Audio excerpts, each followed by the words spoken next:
आप सभी को सादर नमस्कार। मेरा नाम है डॉक्टर ऊर्जा सचदेवा, आयुर्वेदा कंसल्टेंट।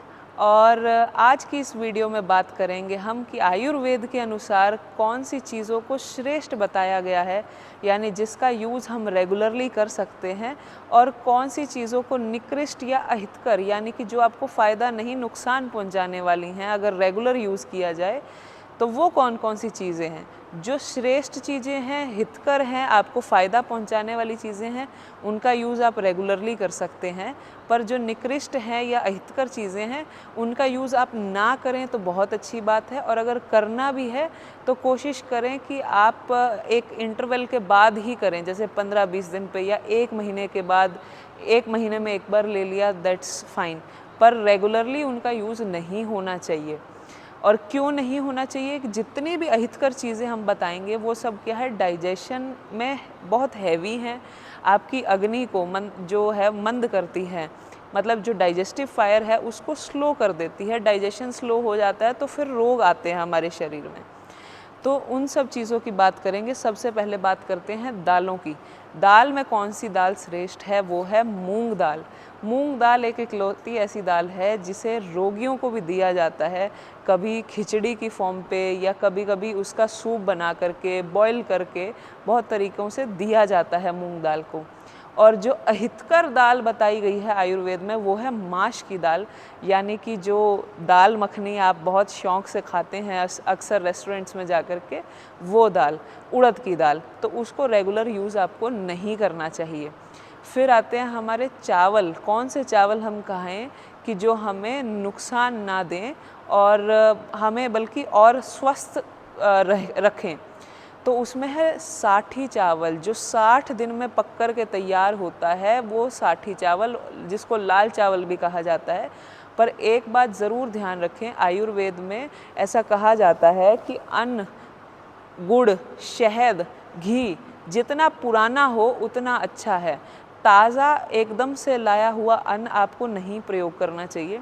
आपने देखा होगा कि पहले के लोग गेहूं भी जब लेकर के आते थे तो उसको 1 साल के लिए स्टोर कर देते थे और पुरानी गेहूं निकाल करके उसको यूज़ करते थे, क्योंकि वो लघु हो जाती है, लाइट टू डाइजेस्ट हो जाती है कुछ समय रखने के बाद। इसीलिए तो जो भी चीज़ आप प्रयोग करें उसको कोशिश करें कि पहले आप उसको रखें कुछ समय के लिए और उसके बाद फिर उसका प्रयोग करें। और चावल में साठी चावल श्रेष्ठ बताया गया है। और क्या अहितकर बताया गया है, वो यवक है, यानी कि ओट्स, यानी कि जई। हमने एक वीडियो डाली थी फेसबुक, इंस्टाग्राम पे, जिसमें बताया जा रहा था कि ओट्स जो हैं, यानी यवक जिसका नाम आया है आयुर्वेद में, या जई भी कहा जाता है उसे लोकल लैंग्वेज में, उसको लोगों ने बहुत कंफ्यूज किया। यव यानी कि जौ, यानी कि बारले के साथ। जौ अलग है, जई अलग है। ऐसे ही ओट्स का नाम जो है यवक है और जौ का नाम यव है, दोनों में फ़र्क है। यव यानी कि जौ को श्रेष्ठ बताया गया है, और यवक यानी कि ओट्स जो है, यानी जई जो है, वो फ़ायदेमंद नहीं है। पर उसकी मार्केटिंग ऐसी की गई है हमारे आसपास में इन्फ्लुएंसर्स के द्वारा, जो मेडिकल फील्ड से हैं भी नहीं, कि ओट्स बहुत बेनिफिशियल हैं, ओट्स बहुत फ़ायदा करते हैं। पर नहीं, ओट्स जो हैं वो हैवी टू डाइजेस्ट होते हैं, आपके डाइजेस्टिव फायर को डिस्टर्ब करते हैं और इसीलिए डाइजेशन को स्लो करते हैं और कई बीमारियां लेकर के आते हैं। कुछ लोगों को शॉर्ट टाइम यूज़ करने पर ऐसा लगा होगा कि हमें तो बहुत फ़ायदा कर रहे हैं, बहुत, वो हमें तो भूख नहीं लगती है बहुत देर, क्योंकि उसको पचने में बहुत देर लगती है, इसी वजह से।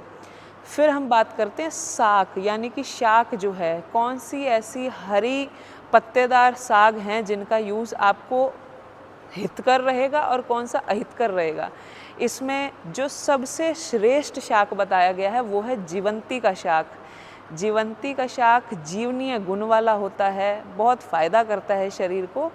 और अगर आपको जीवंती का शाक नहीं पता है, आप गूगल पे डालेंगे जैसे ही, तो वहाँ पर आ जाएगा जीवंती का शाक। हो सकता है कि आपके लोकल लैंग्वेज में उसे कुछ और भी कहा जाता हो। और जो अहितकर शाक है, आप लोगों को हैरानी होगी, वो है सरसों का साग। बहुत रेगुलर यूज़ सरसों का साग का नहीं करना चाहिए। जैसे हरियाणा, पंजाब में ख़ास करके सर्दियों में सरसों का साग बहुत ज़्यादा बनाया जाता है। मैंने पहले ही कहा है, जो अहितकर चीज़ें हैं, कभी कभार अगर आप ले रहे हैं, इट्स फाइन, ठीक है। पर रेगुलर यूज़ अगर आप इनका करते हैं तो बहुत से लोग हमें कंप्लेंट करते हैं कि सरसों का साग खाते हैं तो उन्हें हाइपर एसिडिटी जैसी परेशानियां होती हैं, गैस्ट्रिक ट्रबल होने लगता है। वो इसीलिए क्योंकि शास्त्र पहले से ही बता रहा है कि वो खाना जो है अहितकर है, ठीक है। फिर आता है घी। घी कौन सा खाएं? हमें ये समझ नहीं आता है। घी बहुत सारी वैरायटी का आता है मार्केट में, कौन सा लें कौन सा ना लें। आयुर्वेद आज से 5000 साल पहले कह चुका है कि गोघृत यानी कि गाय का घी जो है वो श्रेष्ठ है, उसमें बहुत सारे अच्छे गुण हैं, उसका यूज़ कीजिए। और जो अहितकर बताया है वो अवी का घृत यानी कि भेड़ का घृत जो है वो यूज़ कभी नहीं करना चाहिए। कोई मजबूरी किसी को है, हालांकि आप लोगों के लिए ये बहुत कॉमन नहीं है, भेड़ का घी बहुत कॉमन नहीं मिलता है, पर बहुत कुछ ट्राइबल एरियाज़ हैं अभी भी जहाँ पे कहीं कहीं पर ऐसा यूज़ किया जाता है, तो उसके यूज़ से हमें बचना है। फिर आता है कि दूध। दूध किसका प्रयोग करें?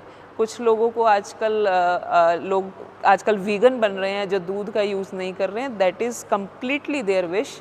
हम ऐसा फोर्स नहीं कर रहे हैं कि दूध पीना ही है या नहीं पीना है, पर अगर आप दूध पीना चाहते हैं तो गौ का घृत गौ का दूध यानी कि गाय का दूध का सेवन करें, क्योंकि एक तो वो लघु होता है, सुपाच्य होता है, अच्छे से डाइजेस्ट होता है, और गाय का जो दूध है वो तो अमृत भी माना गया है।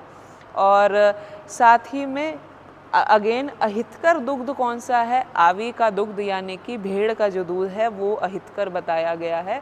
अगर इसका यूज़ कोई फ्रीक्वेंटली कर रहा है तो उसके यूज़ से आप बचें। और फिर आता है तेलों में सर्वश्रेष्ठ कौन सा है? कौन सा तेल है जो हम यूज़ कर सकते हैं? वो आता है तिल का तेल, सबसे सर्वश्रेष्ठ।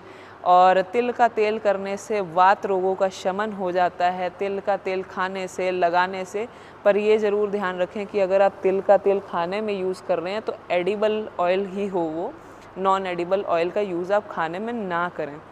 और अहितकर तेल कौन सा बताया गया है? कुसुम्ब का तेल यानी बर्रे का तेल जो है वो अहितकर बताया गया है। बाकी सब जैसे तेल हैं, जैसे सरसों का तेल है, हमारे इंडिया में बहुत अच्छी सरसों लगती है, ख़ास करके हरियाणा पंजाब के रीजन में, तो वो यूज़ कर सकते हैं, नो डाउट। हम जो है श्रेष्ठ और निकृष्ट ये बता रहे हैं, बाकी जो चीज़ें हैं वो इन सब के बीच में हैं, तो उनका यूज़ किया जा सकता है, उसमें कोई परेशानी नहीं है। देन कम्स कंद। ऐसे कौन से कंद, क्या होता है जो ज़मीन के नीचे लगने वाली चीज़ें होती हैं, ऐसा कौन सा कंद जो है वो श्रेष्ठ है और कौन सा ऐसा कंद है जो अहितकर है? श्रेष्ठ जो है वो है अदरक। अदरक आप यूज़ कर सकते हैं अपने खाने में, आपकी डाइजेस्टिव फायर को बहुत अच्छा करती है, दीपन पाचन का काम करती है। और अहितकर जो कंद है वो अगेन आप सरप्राइज़ होंगे, वो है आलू। आलू का सेवन हम लोग ऑल्दो इंडियंस जो हैं लगभग हर चीज़ में यूज़ करते हैं, और पर कोशिश कीजिए कि आलू आप ओकेजनली बेशक ले लें, थोड़ा सा उसका रेगुलर यूज़ जो है उससे बचें। फिर आयुर्वेद बताता है कि कौन सा ऐसा फल है जिसका यूज़ हम रेगुलरली कर सकते हैं और बहुत हमारे लिए फ़ायदेमंद है, वो है मुनक्का। मुनक्का आप सब जानते होंगे, आपने अपने घरों में भी देखा होगा। मुनक्का का यूज़ आप अगर करते हैं तो बहुत अच्छा है वो हमारी बॉडी के लिए। और अगर कोई अहितकर फल है वो है बड़हर का फल, उसका यूज़ ना करें, ठीक है। और एक लास्ट में एक चीज़ और, बहुत लोग कहते हैं कि भाई किस मीठे में क्या लें, चीनी जो है उसमें बहुत सारे केमिकल्स डलते हैं, गुड़ गर्म करता है, क्या कर सकते हैं? तो आयुर्वेद में श्रेष्ठ अगर कुछ मधुरकर जो बताया गया है, जो मीठा करने वाला है, वो है शर्करा यानी शक्कर का आप यूज़ कर सकते हैं। इन सब चीज़ों का प्रयोग आप अपनी डेली लाइफ में करिए। आपको एक तो सबसे पहला चेंज जो आपकी बॉडी में देखने को मिलेगा वो है आपकी बॉडी एकदम लाइट हो जाएगी। जब हम ऐसी लघु सुपाच्य चीज़ें लेते हैं, दीपन पाचन वाली चीज़ें लेते हैं, तो हमारी बॉडी एक तरह से अपने आप को सेल्फ डिटॉक्स करती है, सेल्फ हीलिंग के मोड में लेके आती है। इसके साथ योग प्राणायाम और करेंगे तो आपकी अग्नि और भी अच्छी होगी, जो रोग हैं वो सब चले जाएंगे। और ऐसे ही अच्छी चीज़ों का यूज़ आप अपने जीवन में करते रहिए, आयुर्वेद अपनाइए, स्वस्थ रहिए, मस्त रहिए। आयुर्वेद है तो मुमकिन है। और ऐसी ही ऑथेंटिक वीडियोस के लिए हमारे इस पेज को, हमारे इस यूट्यूब चैनल को सब्सक्राइब कर लीजिए। धन्यवाद।